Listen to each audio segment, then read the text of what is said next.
modern man's humanistic thought has come down in many, many forms until at a certain point of history, now I would put it in the early 1960s, people heard this same message coming at them from absolutely every side. Whether they read the book of philosophy, or they went into the art museum, or they listened to music, or they read a modern novel, or they went to the philosophic cinema, it was always the same. And that is that on the humanistic basis, reason leads to despair, to no answers. And people should try to find answers in the area of non-reason. It had brought people to the place where there were no fixed values whatsoever. These were completely gone. And the great majority of people had come to the place where they had only two horrendous values, absolutely horrible values: personal peace and affluence. Now, because I'm going to use these terms over and over again in this episode, let me define them carefully, and I'd urge you, please listen with care. As I use the term personal peace, I mean I want to be left alone. And I don't care what happens to the man across the street or across the world. I want my own lifestyle to be undisturbed, regardless of what it will mean even to my own children and grandchildren. Now that's what I mean by personal peace. Affluence means things, things, things, always more things, and success seen as an abundance of things.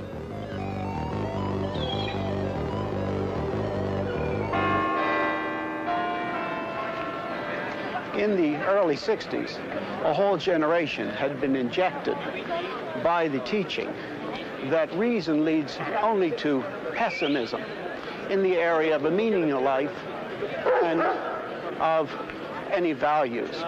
Students have been hearing this from the professors for a long, long time. Understood, interpreted. One, therefore, is... As a matter of fact, there was a generation that had never been taught anything else. But there was an inconsistency here, because most of these professors who taught that life had no meaning and there were no fixed values, they didn't live that way. They were living in the memory of the past. But we should not have been surprised that at a certain point of time, one generation would act, really act, upon what they had been taught. These students looked around them, and they saw these two horrible values of personal peace and affluency being on every side, and they revolted. And that revolution was Berkeley, 1964.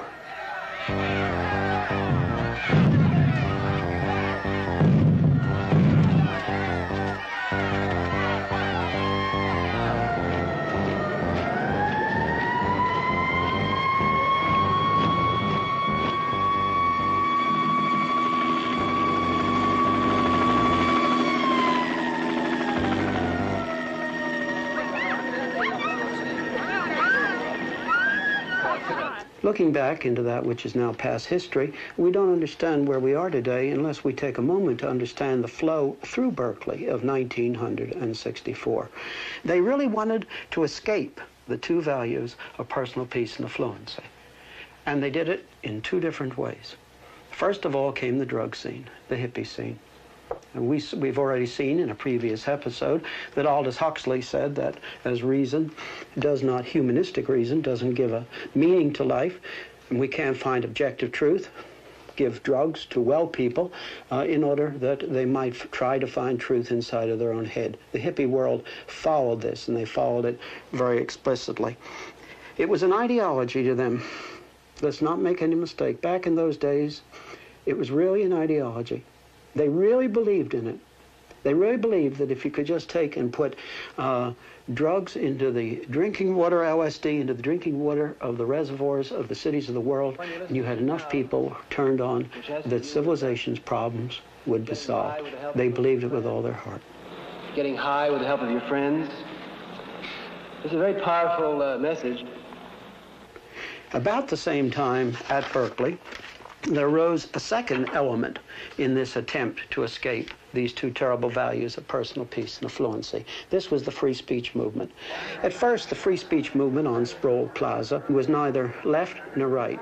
It was simply a desire, a demand that they have a right to have freedom, to have political rallies on Sproul Plaza. And by God, people, we have to push Reagan right back to the wall, and if we have to, we got to push him right through the wall. And we got to tell him, no, baby, this is our university. But quickly it slipped into the New Left following Marcuse. Marcuse was a German philosopher, a Marxist, and at that time he was teaching at San Diego. This spread over the whole world. We can think, for example, of the Paris riots in 1968. Here they are seeking freedom from these two values. They had the right analysis. Let me say that as somebody who was older. They had the right analysis. This was where our society was, with just two terrible values of personal peace and fluency. But the tragedy was they tried the wrong solutions. The drug culture came to its height at Woodstock at the festival there in 1969. But in Altima, in 1969, there was another festival, and the Hells Angels, who were hired to police the ground, killed at least one man. And the Rolling Stone, the magazine, came out and quoted someone after that as saying, "We've lost our age of innocency." The drug culture was finished. It was completely finished after the Isle of Wight Festival in 1970, which ended so ugly, in such an ugly fashion in Europe. After that, drug-taking changed. Mind you, not less people taking drugs unhappily, but no longer taking them as an ideology. The unhappy thing is probably more people are taking drugs and taking them at a younger age. But drug-taking as an ideology was absolutely done. The New Left went the same way, gradually ground down. It brought forth, naturally, violence. Violence in the United States, violence in Europe. And the idealistic young people really didn't like the violence that it just reasonably and naturally brought forth. In 1970, the radical students bombed the University of Wisconsin lab building, killing a graduate student. Bombs continue to be planted in the United States, and a small, hard core of radicals continues to exist. But the violence of the New Left, climaxing in the bombing of this laboratory building, made most young people in the United States no longer see the New Left as a hope. So here the students were, and they had tried to escape these two awful values of personal peace and fluency, and now their two hopes, the New Left and the drug thing, was gone. What were they left with? And they were left with apathy. Apathy. Many, many people were so glad when the universities quieted down at that time. And in one way, it's good. It did quiet down.